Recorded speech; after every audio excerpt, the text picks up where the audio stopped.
You know, artificial intelligence is everywhere right now. It's helping us do incredible things like spotting diseases and, yeah, even securing our networks. But here's the twist. The very same AI is being used to cook up convincing fakes and launch some really sophisticated cyber attacks. It's this wild paradox. We're in the middle of an AI-powered arms race, but the battlefield is way more complicated than you think. There's a whole other dimension to this fight that almost everyone is ignoring. So let's get right into it. For this explainer, we're leaning on the fantastic work from Shayla Rana and Rhonda Chicone's book, Generative AI Security. It gives us a really solid framework for making sense of this brand new world.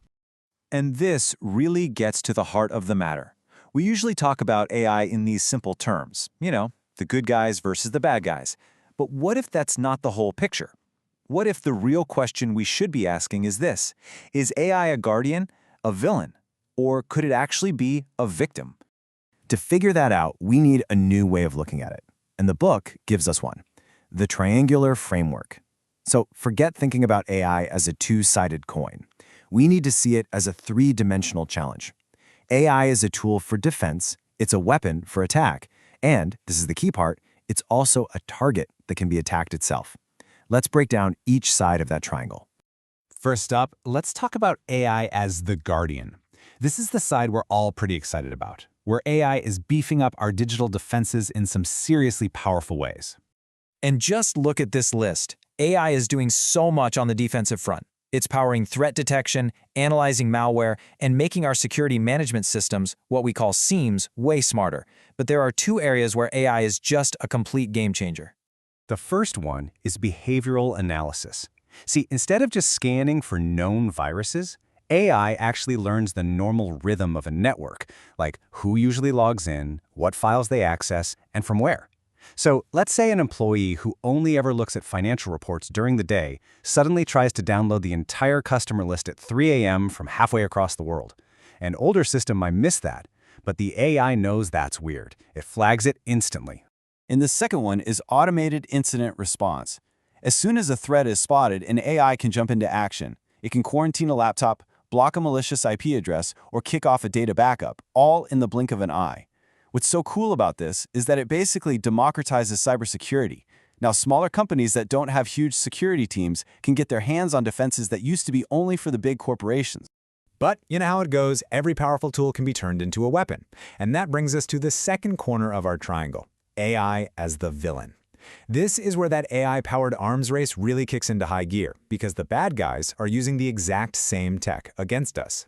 And there is no better example of this than generative adversarial networks, or GANs. The good guys use GANs to simulate attacks and find weak spots in their own defenses. But the attackers?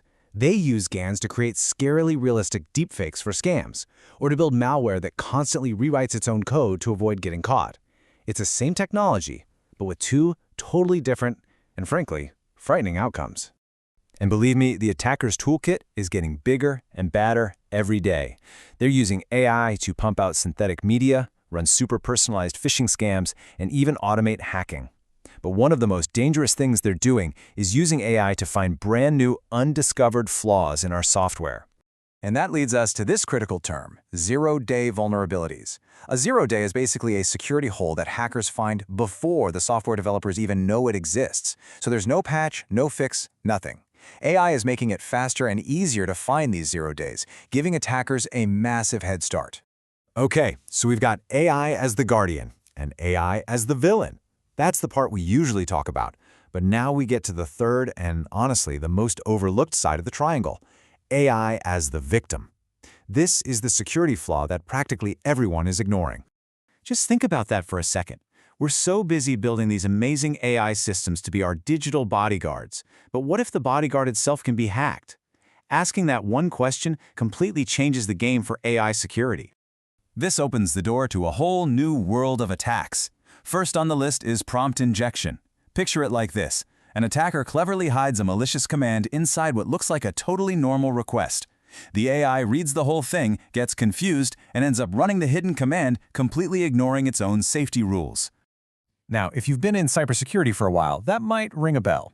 And the book puts it perfectly, saying that prompt injections are a lot like the classic SQL injections. In both cases, you're basically messing with the input to trick a system into doing something it absolutely should not be doing. It's an old trick for a new dog. Then you've got something called jailbreaking. This is where attackers get creative. They might ask the AI to roleplay as a character that doesn't have any ethical rules, or they'll feed it really confusing prompts. The goal is to trick the AI into sidestepping its own safety programming to give up harmful or forbidden information. And maybe the scariest of all is data poisoning. This is where attackers sneak in and corrupt the actual data the AI learns from. They can hide backdoors that only activate when they use a secret keyword, or they can introduce tiny biases to make the model unreliable or just slowly ruin its performance. It's literally like poisoning the well that the AI drinks from. So the huge takeaway here is that AI systems have their own unique vulnerabilities, their own attack surface. This isn't just about protecting our networks from a malicious AI. It's about protecting the AI itself from all of these new threats, from prompt attacks and data poisoning all the way to model extraction, where someone tries to straight up steal the AI's source code. All right, so how in the world do we defend ourselves in this new reality? Well, this is where we have to bring all three corners of that triangle together into one cohesive strategy. A real solid AI security strategy has to be three-dimensional. First, you have to leverage AI as a tool to make your own defenses stronger. Second, you have to defend against AI when it's used as a weapon by attackers. And third, you absolutely have to protect the AI as a target by securing the models themselves. You can't just pick one or two. You have to do all three. And that's exactly why this framework is so critical. Thinking of AI as just a dual-edged sword is dangerously out of date. It creates this huge blind spot. When we only focus on how we use AI and how attackers use AI, we completely forget to protect the AI itself. And a compromised AI guard isn't just worthless, it can be turned into a weapon against you. Which brings us to one last, really important question we all need to think about. We're in this mad dash to build smarter and more powerful AI systems. But as AI gets smarter, are we actually getting any safer? The answer to that really depends on whether we learn to see and defend all three sides of this triangle. If this framework helped you look at AI security a little differently, do us a favor and hit that subscribe button and give this a like. Your support really does help us keep making content that breaks down these complex topics. Thanks for watching.